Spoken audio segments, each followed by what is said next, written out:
السلام علیکم ورحمۃ اللہ وبرکاتہ۔ عشاء کی نماز تقریباً آج کل ہے 6:30 پہ اس کا وقت شروع ہو رہا ہے، اور صبح کی جو نماز ہے وہ شروع ہو رہی ہے، اس کا وقت شروع ہو رہا ہے تقریباً 5:40 پہ۔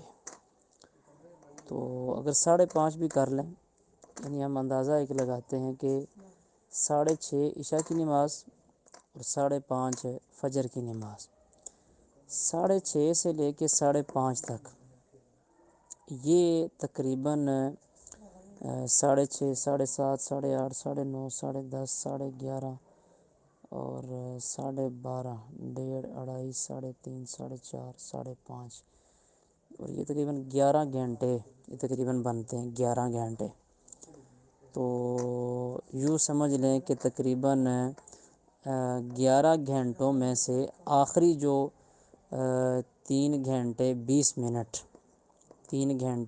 منٹ آخری فجر کی نماز سے پہلے یہ رات کا آخری و تہائی حصہ بنے گا۔ السلام علیکم ورحمۃ اللہ۔